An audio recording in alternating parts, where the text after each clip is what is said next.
নমস্কার বন্ধুরা, স্বাস্থ্য সচেতন চ্যানেলে সবাইকে স্বাগত। এখন আলোচনা করব বিশেষ কয়েকটি গুরুত্বপূর্ণ কথা নিয়ে। সেটি হলো আমরা সবসময় আমাদের নিজেদের ইচ্ছে মতো খাবার দাবার খাই এবং জীবনযাপন করি। তো আমরা সবসময় ডক্টরের কাছে যাই না, কিন্তু বিষয় হচ্ছে যে আমরা সবসময় যাই না, আমাদের শরীরটা কেমন আছে আমরা জানতে পারি না।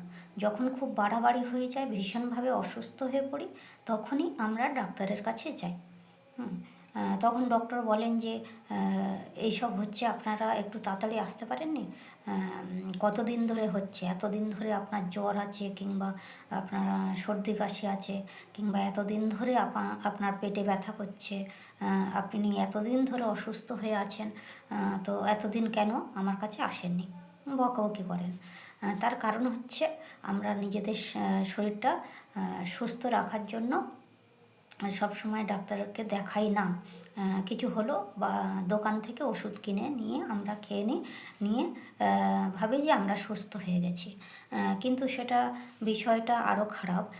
যে আমরা জানি না যে আমাদের শরীরের ভিতরে কি হচ্ছে না হচ্ছে, সেটা না জেনে নিজেদের ইচ্ছে মতো ওষুধ কিনে খাই। এটা অসুখটাকে আরও অনেকটা বাড়িয়ে দেয়। সেই জন্য ডক্টররা বলেন যে আপনারা এতদিন কেন বাড়িতে বসেছিলেন, কেন আমার কাছে আসেননি।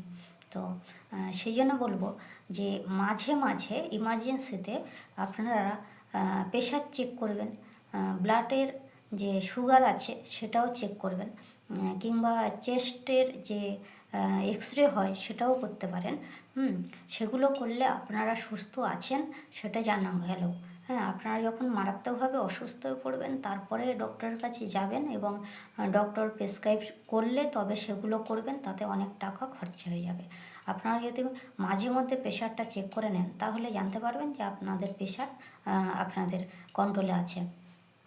বা সুগার হয়তো অনেকটা বেড়ে গেছে, তারপরে ডক্টরের কাছে যাচ্ছেন, তখন ওষুধ খেতে খেতে আপনি নাজেহাল হয়ে যাচ্ছেন। তখন ভাবছেন যে কীভাবে সুগারটা বেড়ে গেল, আমি জানতেই পারলাম না, এতটা বেড়ে গেছে। এখন এটা খাওয়া বন্ধ, ওটা খাওয়া বন্ধ, সব কিছু খাওয়া দাওয়া বন্ধ করে দেবেন ডক্টর, তখন আপনার অনেক কষ্ট হবে। সেই জন্য বলবো মাঝে মধ্যে আপনারা চেক আপগুলো করাবেন, যেগুলো করা উচিত। হয়তো পেটে ব্যথা করছে, আপনি ওটাকে চেপে রেখে দিয়েছেন, অনেক দিন ধরে হচ্ছে, পেটে ব্যথার ওষুধ কিনে খেয়ে নিলেন, গ্যাসের ট্যাবলেট খাচ্ছেন, এই ট্যাবলেট সে ট্যাবলেট খাচ্ছেন, খেয়ে পেটে যে প্রকৃতপক্ষে যে পেটের অসুখটা হয়েছে সেটাকে আরও বাড়িয়ে দিলেন। তারপরে ডক্টরের কাছে গেলেন, গিয়ে ডক্টর বলল যে ইউএসজি করতে হবে, তখন করলেন, করে দেখা গেলো আপনাদের পেটে মারাত্মক কিছু একটা হয়েছে। তখন অপারেশন করতে হবে, এটা করতে হবে, সেটা করতে হবে, বিভিন্ন রকমের ঝামেলা করতে হয়। তো সে কারণে বলবো, আপনাদের যখনই হয়তো পেটে ব্যথা করছে, কিংবা চোখে যন্ত্রণা হচ্ছে, কিংবা মাথা ঘুরছে, এরকম অবস্থা থাকলে আপনারা মাঝে মধ্যে এই চেক আপগুলো করবেন।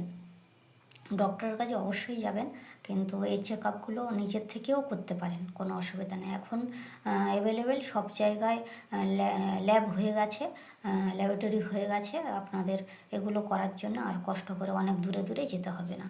এখন তো বাড়িতে এসে ব্লাড নিয়ে যায় বা প্রেশার চেকও করে দিয়ে যায়। যারা অসুস্থ ব্যক্তি আছেন, বয়স্ক, তাদের কথা বলছি, বাড়িতে ডাকলে এসে করে দিয়ে যাবে।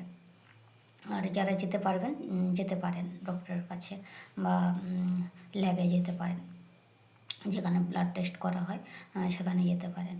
তো আপনারা সব সময় ভাববেন না যে আমরা সম্পূর্ণ সুস্থ আছি, আর একটু পেটে ব্যথা হচ্ছে বা একটু মাথা যন্ত্রণা হচ্ছে তার জন্য ডাক্তারের কাছে কেন যাব, এটা কিন্তু ভাববেন না একদম।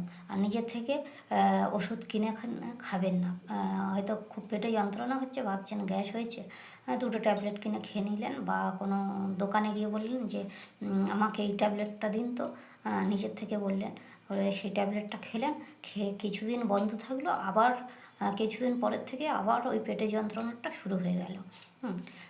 সেই জন্য বলছি, আপনারা সবসময় নিজের থেকে ডাক্তারে না করে ডক্টরের কাছে যাবেন, এবং তাদের পরামর্শ অনুসারে চললে আপনার শরীর তাড়াতাড়ি সুস্থ হবে। আর মারাত্মক কিছু হয়ে যাওয়ার পরে আপনাদের তো অনেক টাকা খরচ হবে, সেটা তো, আর শারীরিক অসুস্থতা, এবং বাড়ির সবাই আপনাকে বকাবকি করবে যে এটা হয়েছে কেন বলোনি। সবসময় তো বাড়ির মানুষগুলো আপনার দিকে নজর রাখবে না, সে ছোট হোক কিংবা বড় হোক। বিশেষ করে বলবো যে বয়স্কদের কথা, আপনাদের যদি কিছু হয়, মাথা ঘোরে বা পেটে ব্যথা করে, সেগুলো বাড়ির অন্য কাউকে জানাতে হবে, যাতে করে তারা ডক্টরের কাছে নিয়ে যায়। সরকারি হাসপাতালে হলেও যাবেন। এখন সরকারি হাসপাতালে ডাক্তাররা অনেক ভালো চিকিৎসা করেন। সরকারি হাসপাতালে যাবেন এবং তাদের পরামর্শ অনুসারে চিকিৎসা করাবেন। তো বন্ধুরা, ধন্যবাদ। আজকে এ পর্যন্ত। অন্য কোনো বিষয় নিয়ে আবার আপনাদের সাথে আলোচনা করব।